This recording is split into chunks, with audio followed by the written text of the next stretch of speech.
Happy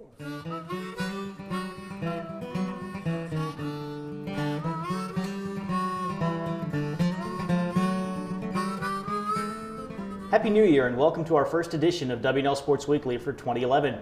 I'm your host, Jeremy Franklin.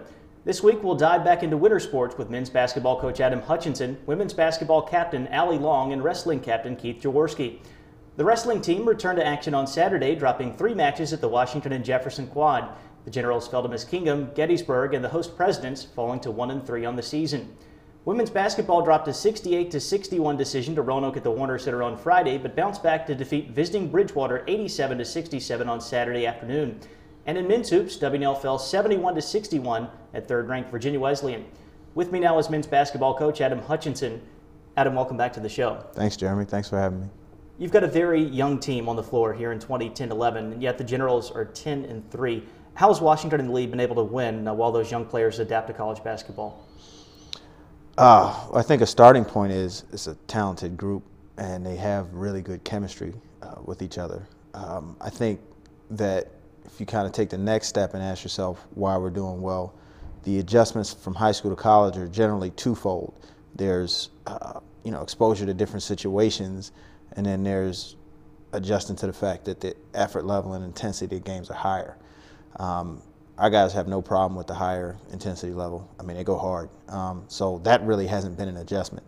We go hard every day in practice, and our guys give effort all the time. So really the only thing has been situations.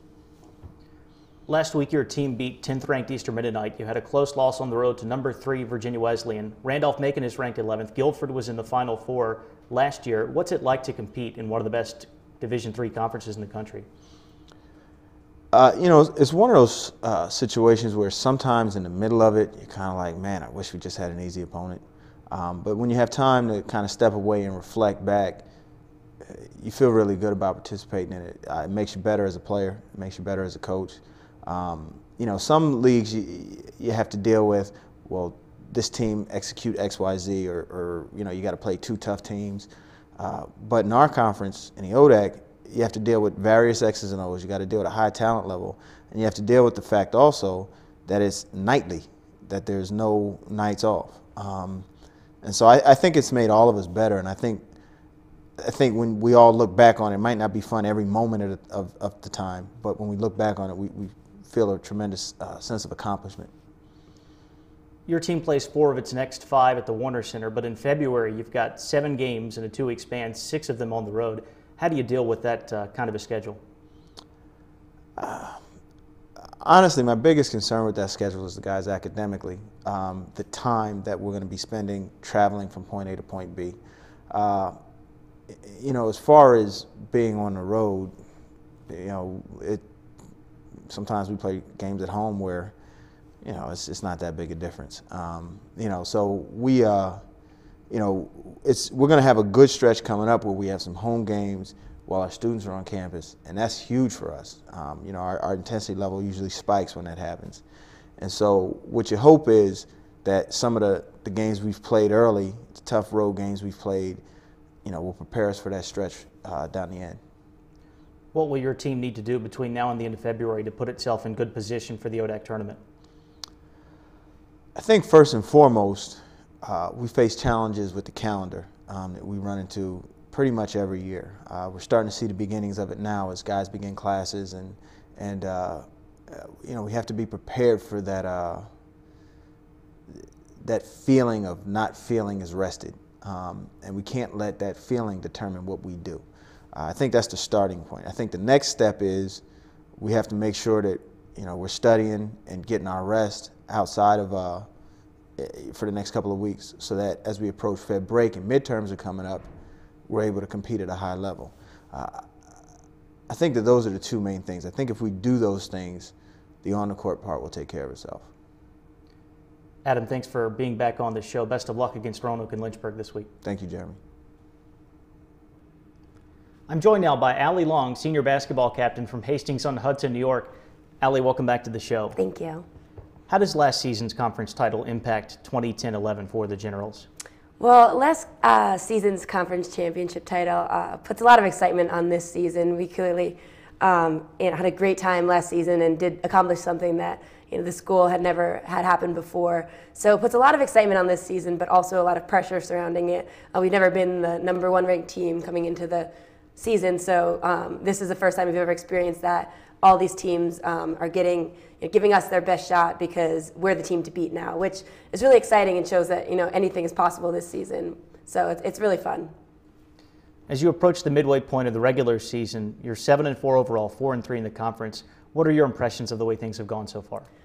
So far, we've had a up and down season. Overall, things are going well, but we've had a few games that we should have won, especially in conference, that have kind of slipped away from us. But that being said, I think we've gotten a really good look at some of the best teams in the conference. We've played our first half of the first round in the schedule so far has been really tough. We've played all the top other teams, and we've gotten a really good look at all these other teams, and are going to have to just adjust for going into the second half of the first round.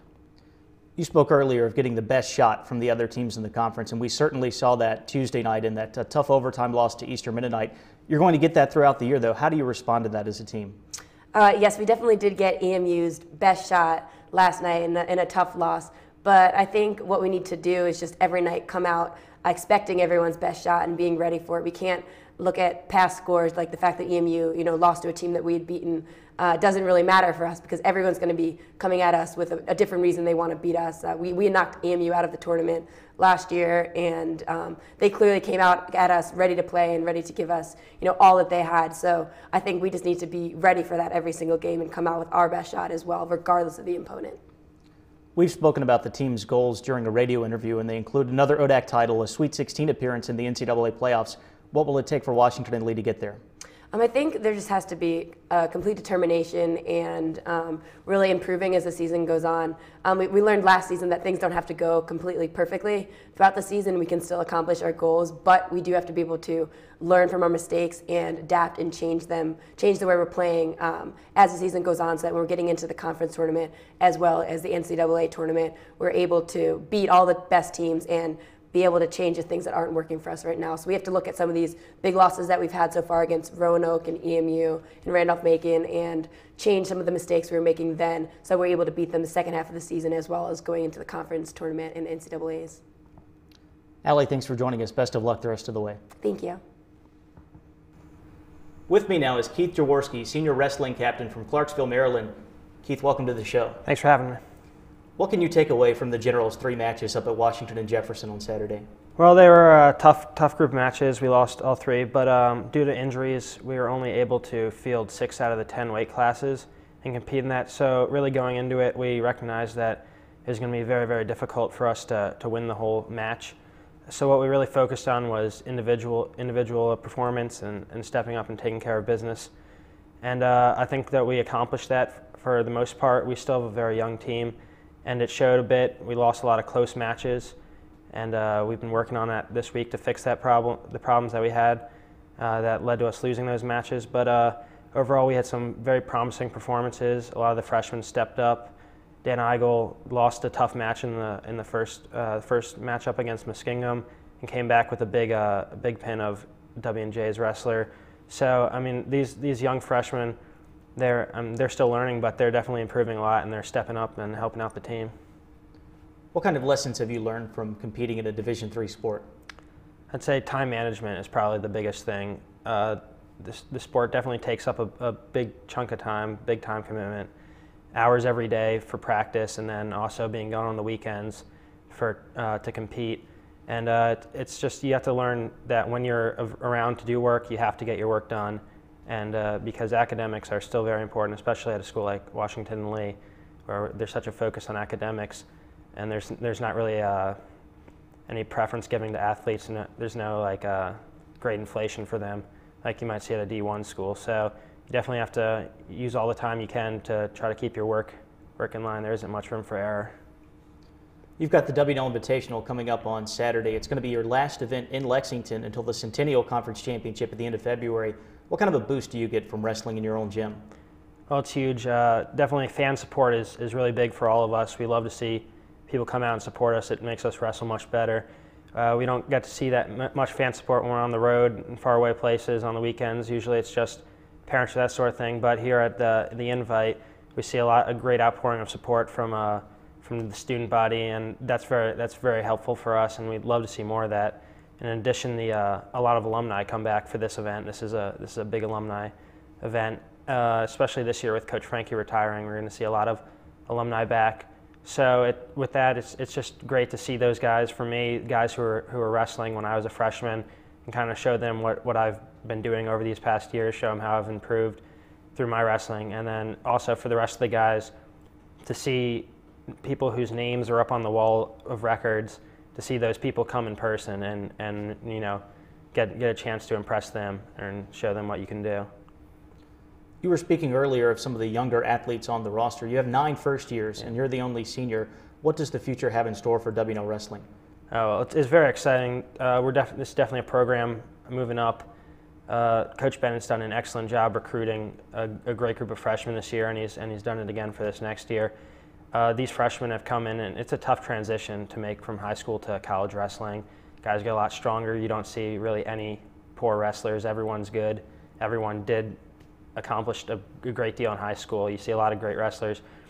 So it's really tough to break into the sport on the college level. But these freshmen have come in and started contributing immediately. They've done it about as gracefully as you can do. I know it took me a couple years before I really got the hang of the college level of wrestling. And these guys have already come in and taken up roles as starters because that's what the team needed, and they've done a very good job. And within a couple years, these guys are gonna be making waves in the conference. So if we, with another year of great recruits, I mean, Washington Lee Wrestling is going to be the team to look out for in our conference. Keith, thanks for joining us. Good luck on Saturday. Thank you. The women's basketball team kicks off the weekend against Lynchburg at the Warner Center on Friday evening. On Saturday, wrestling plays host to the 18 WNL Invitational, while the indoor track and field teams face Odakvo Roanoke in a dual meet at VMI. The men's and women's swimming teams take on Gettysburg. Then on Sunday, the Warner Center is the site of a hoops doubleheader, with the women taking on Randolph at 2, followed by a matchup between WNL and Lynchburg in men's basketball. For WNL Sports Weekly, I'm Jeremy Franklin. Thanks for watching.